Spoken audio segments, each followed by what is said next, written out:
I would like to welcome the Association of Professional Women Engineers of Nigeria, our president, Ms. Engineer Funlola Ojelade, for her welcome address.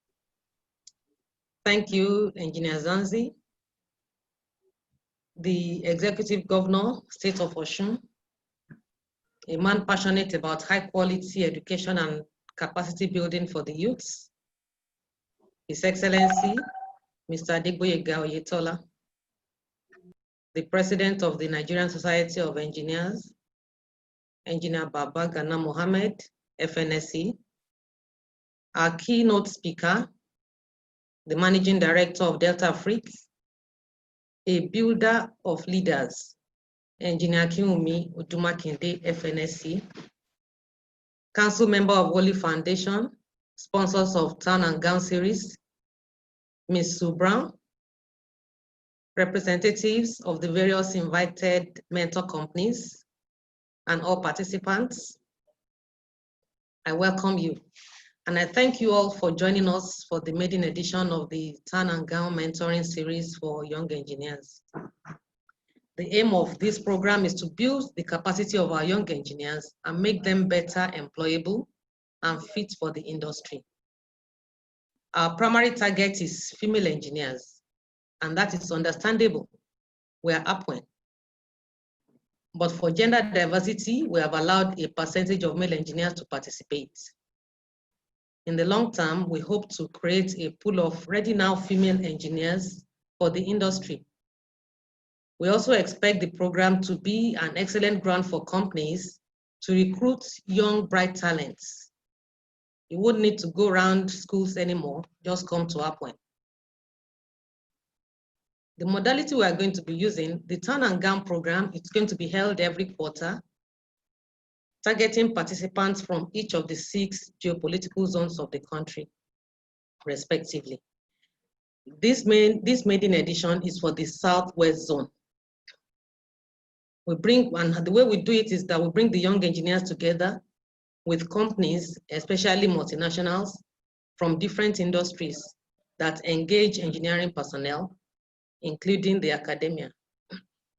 The companies will enlighten the participants on what it takes to get employed in the organization, what skills do they require, what class of degree would they usually employ, do they employ engineers in areas other than engineering, and any other necessary information that these engineers need to know. And the engineers in turn are expected to ask questions and seek clarification.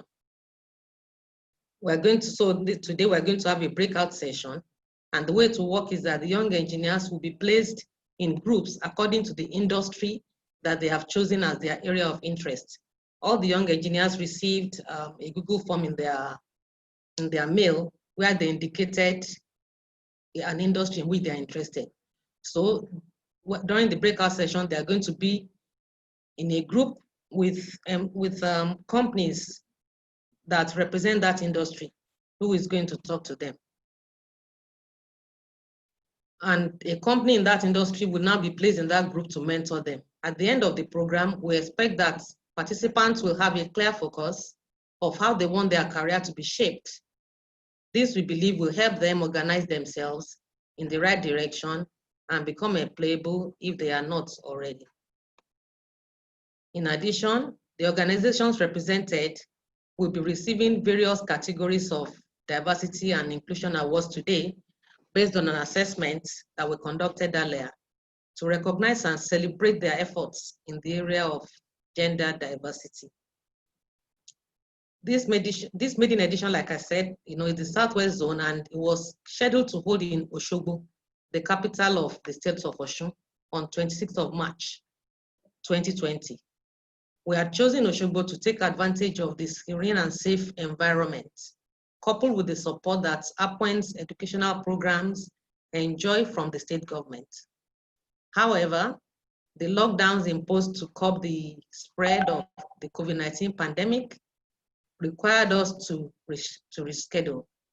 And even now that the lockdowns are eased, you can see, we know that the restrictions on large gatherings is still in place. So we cannot have it the way in the physical format we would like to. But thank God for technology. We are going ahead with the program, and the Executive Governor of the State of Osun, His Excellency Mr. Adegboyega Oyetola, has graciously joined us with his ever-supportive cabinet to declare the event open, just as he would have done for the live event. Your Excellency, we are immensely grateful for this honor, and this is in spite of the loss of a key cabinet member late last night. The Deputy Chief of Staff of Administration, Barrister, who is in charge of General Admin Services, Barrister Adejare Adebisi. He passed yesterday night in Osun State, and they're actually supposed to go for the burial this morning because he was a Muslim. On behalf of APWEN, we condole with His Excellency and the entire people of the state of Osun on this unfortunate incident, and we pray that God will grant them the fortitude to bear the loss. The Town and Gown program is sponsored by Wally Foundation, an Australian organization. We have Ms. Sue Brown, a council member of the foundation, and a female engineer herself. She's in our midst today. And with her team, she will also address us shortly. We greatly appreciate the Wally Foundation for their vision in sponsoring this Town and Gown initiative. Finally, this program is in line with the vision of the Nigerian Society of Engineers on capacity building. And on this note, I would like to invite the president of the Nigerian Society of Engineers, our highly esteemed engineer Baba Gana Mohammed, FNSC, to give his remarks, after which His Excellency will declare the event open. Mr. President, sir. Thank you very much. Am I clear? Yes, sir. Am I clear? Thank you very much, my president. But the president with small p. Your Excellency, the Executive Governor of Osun, the State of Osun, Ms. Adetola,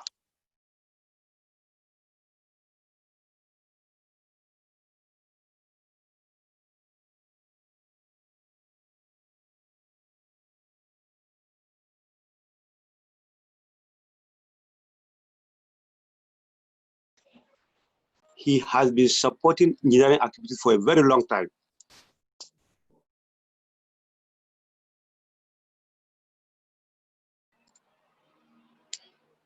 Excellency, we appreciate you. The sponsors of this program, I also appreciate you. Town and Gown mentoring, it is key. That is actually what engineering needs. Because let's give a scenario. We are all at our 50s and 60s.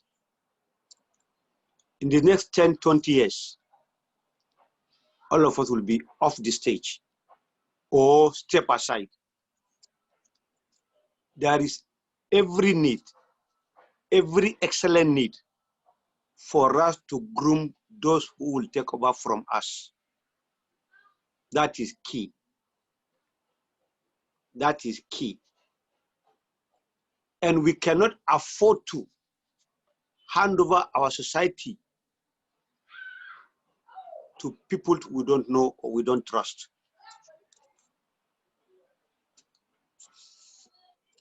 Mentoring is the beginning of wisdom. My president, I appreciate you for embarking on this noble objective. We would love to have been in Osun so that I can eat amala and ewedu provided by His Excellency. But the lockdown, and I also want to implore all of you, please stay safe, obey the rules, and have it at the back of your mind. There is a new sheriff in town called Mr. COVID-19. We are going to live with it for a very long time. And what I want us to take home is